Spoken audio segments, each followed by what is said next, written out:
छत्तीसगढ़ की सरकार इस 1.5 साल में सरकार चलाने में पूरी तरह से विफल हो चुकी है। केंद्रीय मंत्री और सांसद उनका काफिला ग्रामीण रोक दे रहे। किसी सांसद को कलेक्ट्रेट के पीछे से भागना पड़ रहा है। एसपी और कलेक्टर को कलेक्टर ऑफिस के पीछे से भागना पड़ रहा है। छत्तीसगढ़ में लाइन ऑर्डर पूरी तरह से खत्म हो चुकी है। आज भी कांग्रेस के कार्यकाल को और उनकी कामों को छत्तीसगढ़ की जनता आज भी याद करते हैं। हमारे ऊपर दाग लगा दो, कांग्रेस के नेताओं को बदनाम कर दो, पार्टी को बदनाम कर दो और सत्ता हासिल कर दो। महादेव ऐप के नाम से पूर्व मुख्यमंत्री भूपेश बघेल जी को भरे चुनाव में बदनाम किया उन्होंने। 10,463 स्कूलें बंद हो गई, लेकिन 67 नई शराबी दुकानें खुल गई, शराब की दुकान खुल गई है। आज राजनांदगांव में क्या हुआ, नकली होलोग्राम आज भी चल रहा है धड़ल्ले से, जबकि आबकारी विभाग माननीय मुख्यमंत्री जी के पास है। पटवारी से आरआई भर्ती, जीजा साली और दामाद सब तो हुआ। क्या ये उद्योगपति के इशारे पे सरकार चल रही है क्या? हम लोग 22 तारीख को पूरे प्रदेश में आर्थिक नाकेबंदी के रूप में एक बड़ा चक्का जाम और प्रदर्शन करने के लिए कांग्रेस पार्टी आज ऐलान करती है। हम मुंह तोड़ जवाब देने के लिए प्रदेश कांग्रेस कमेटी किसी भी स्तर में पीछे नहीं हटेगी।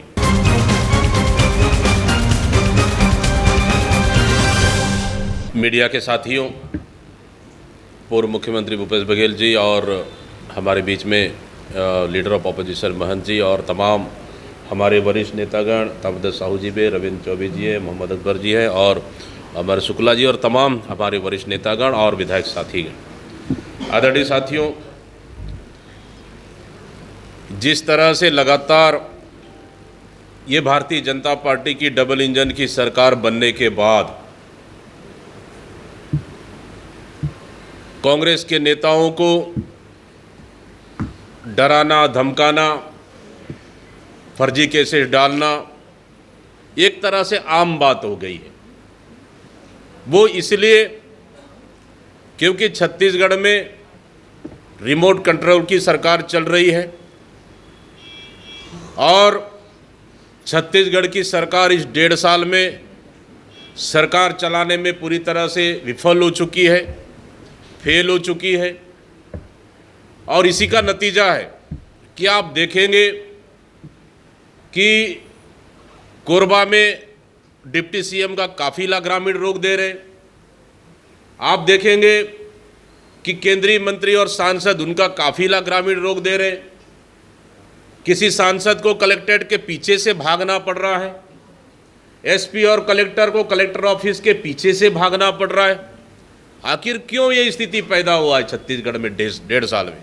वो इसलिए कि ये भारतीय जनता पार्टी की सरकार छत्तीसगढ़ की जनता को धोखे देकर, झूठे वादे कर सत्ता में आई, लेकिन सत्ता में आते साथ वो पूरी तरह से बेनकाब हो चुकी है और जनता कहीं ना कहीं 1.5 साल में नकार चुकी है।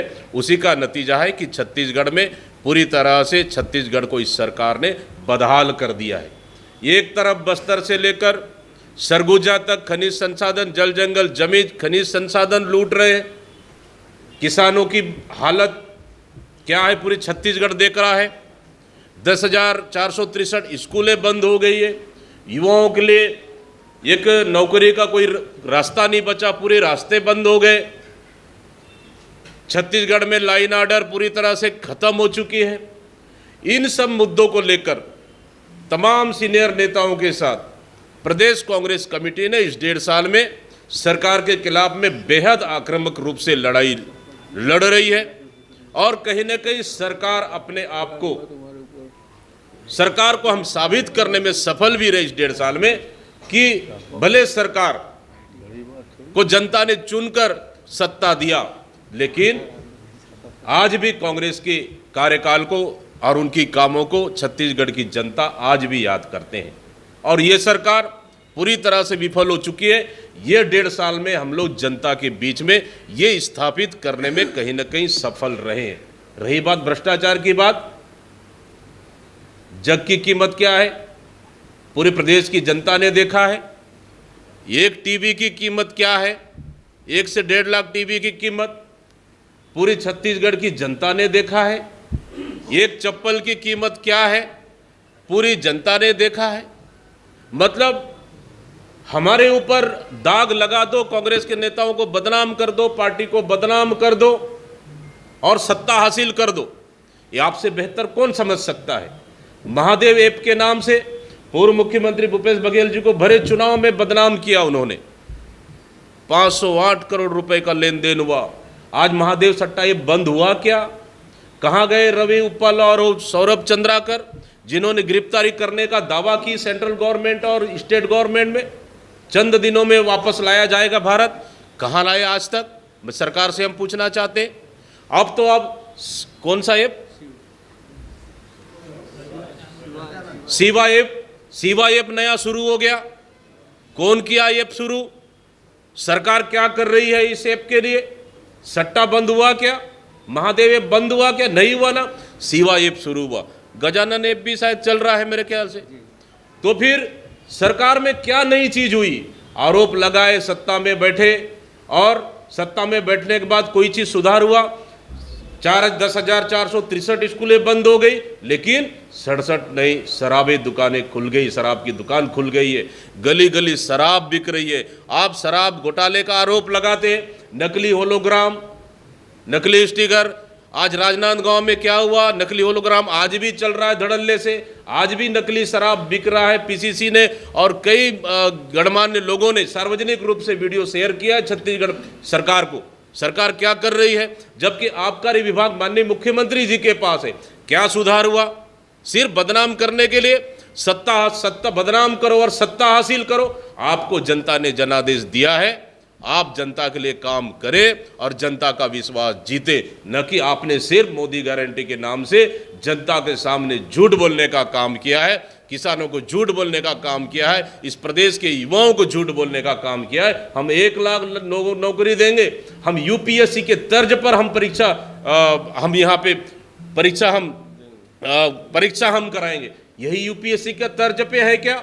जहाँ बिलासपुर में मुख्यमंत्री के गृह जिले के जसपुर के नए वॉकी टॉकी और नए टेक्निकल तरीके से एक परीक्षा में बैठे हुए एक विद्यार्थी कैमरे से बकायदा उनका प्रश्न को बाहर भेजते हैं और बाहर से वॉकी टॉकी से उनका प्रश्न पत्र हल करते हैं। यही जसपुर मॉडल है क्या? यूपीएससी मॉडल को हम तो जसपुर मॉडल कह रहे हैं। और आप देखेंगे ये अपना पुलिस भर्ती राजनांदगांव में कुछ सिपाही की बलि चढ़ा दी गई, फांसी लगा के आत्महत्या कर ले। उन्होंने लिखा कि हम छोटे मोहरे, बड़े मोहरे अभी बाकी हैं। ठीक, फॉरेस्ट विभाग में जो भर्तियां हुआ उसका क्या हुआ? अभी तो विधानसभा में आया आरआई भर्ती का, पटवारी से आरआई भर्ती, जीजा, साली और दामाद सब तो हुआ। क्या यही है क्या यूपीएससी मॉडल? यूपीएससी मॉडल नहीं, ये जसमुर मॉडल चल रहा है यहाँ पे।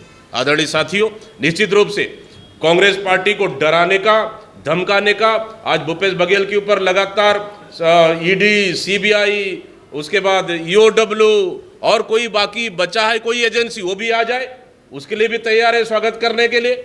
आज भूपेश बघेल के ऊपर हुआ और किसी कार्यकर्ता के ऊपर होगा, किसी नेता के ऊपर हुआ। एक नेता हमारे जेल में, देवेंद्र यादव जी जेल काट कर आए। मतलब इस तरह से आप सिर्फ कांग्रेस नेताओं को डरा के ये संदेश देना चाह रहे हो कि देखो भूपेश बघेल के ऊपर कार्रवाई कर सकते हैं तो बाकी को छोड़ दो, देखो देवेंद्र यादव और कवासी लखमा को जेल भेज सकते हैं तो बाकी को दे दो। मतलब हमारे छोटे कार्यकर्ताओं को डराना चाहते। कांग्रेस इससे डरने वाली नहीं है। हमने स्पष्ट रूप से कहा, कांग्रेस के छोटे से कार्यकर्ता हो या बड़े नेता हो, उनके खिलाफ अगर षड्यंत्र पूर्वक इस सरकार अगर कार्रवाई करेगी तो निश्चित रूप से ये डबल इंजन सरकार के खिलाफ में कांग्रेस हर लड़ाई को तैयार है। क्या ये उद्योगपति के इशारे पे सरकार चल रही है क्या? क्या अडानी के इशारे पर सरकार चल रही है क्या? कौन चला रहा है ये सरकार? अगर इस तरह के बदले की भावना कार्रवाई होगी, निश्चित रूप से हम लोग चुप बैठने वाले नहीं हैं। जिस तरह कल घटना हुई उस घटना की हम कड़ी निंदा करते हैं कि पूर्व मुख्यमंत्री भूपेश बघेल जी का सुपुत्र राजनीतिक में भी नहीं है, न कोई पार्टी के कार्यकर्ता है, उनका मेंबरशिप भी नहीं है। आखिर उनको गिरफ्तार कर यही साबित करना चाह रहे हो ना, उनको गिरफ्तार कर लो और उनको ठोक पीट करके राइट कर लो और 2-4 लोग का और नाम गिना दो ताकि भविष्य में और उनको अरेस्ट कर लो। नहीं चलेगा इस तरह की राजनीति, दबाव की राजनीति। आदरणीय साथियों, निश्चित रूप से आज बड़ी बैठक हुई। आज बड़ी बैठक में तमाम छत्तीसगढ़ के हमारे पूर्व मुख्यमंत्री, एलओपी, उप मुख्यमंत्री और तमाम वरिष्ठ नेता, पूर्व मंत्री साथीगण उपस्थित थे। और हाँ, टीएस बाबा भी उपस्थित थे और हम लोगों ने निर्णय लिया है कि इस तरह के षड्यंत्र के खिलाफ में कांग्रेस चुप नहीं बैठेगी और आने वाला समय में सभी हमारे एमएलए साथी भी रहे निर्णय चर्चा के बाद हम लोगों ने निर्णय लिया है कि आने वाला 22 तारीख को पूरे संभाग स्तर में और पूरे प्रदेश में निश्चित रूप से छत्तीसगढ़ प्रदेश को बचाने के लिए एक चंद उद्योगपतियों को लाभ पहुंचाने के लिए यहाँ पे ईडी, सीबीआई और सरकारी एजेंसियों का, सेंट्रल एजेंसियों का दुरुपयोग किया जा रहा है। इसके खिलाफ में कांग्रेस पार्टी 22 तारीख को पूरे प्रदेश स्तर में पांचों संभाग में आर्थिक नाकेबंदी करने का निर्णय लिया है और सभी जो प्रमुख सड़कें हैं उसको जाम कर आर्थिक नाकेबंदी करेंगे। छत्तीसगढ़ की खनिज संसाधन को हम लूटने नहीं देंगे। छत्तीसगढ़ को बचाने के लिए कांग्रेस पार्टी निश्चित रूप से छत्तीसगढ़ की जनता के लिए हक और अधिकार की लड़ाई के लिए हर स्तर पर लड़ाई के लिए तैयार है। और आप तो सिर्फ आज भूपेश बघेल जी के यहाँ ईडी आप रेड किए, कल महंत जी के यहाँ करेंगे, कल और किसी के यहाँ करेंगे, जिसके यहाँ भी करना है कर लीजिए, लेकिन कांग्रेस पार्टी डरने वाली नहीं है। निश्चित रूप से पूर्व मुख्यमंत्री भूपेश बघेल जी और तमाम हमारे कार्यकर्ताओं के साथ पार्टी खड़ी है और बराबर लड़ेंगे। इसलिए हम लोगों ने अभी पहला चरण में हम लोग 22 तारीख को पूरे प्रदेश में आर्थिक नाकेबंदी के रूप में एक बड़ा चक्का जाम और प्रदर्शन करने के लिए कांग्रेस पार्टी आज ऐलान करती है और बृहद रूप से निश्चित रूप से सरकार और उनके सेंट्रल एजेंसी और इस तरह के चंद उद्योगपतियों को हम मुंह तोड़ जवाब देने के लिए प्रदेश कांग्रेस कमेटी किसी भी स्तर में पीछे नहीं हटेगी।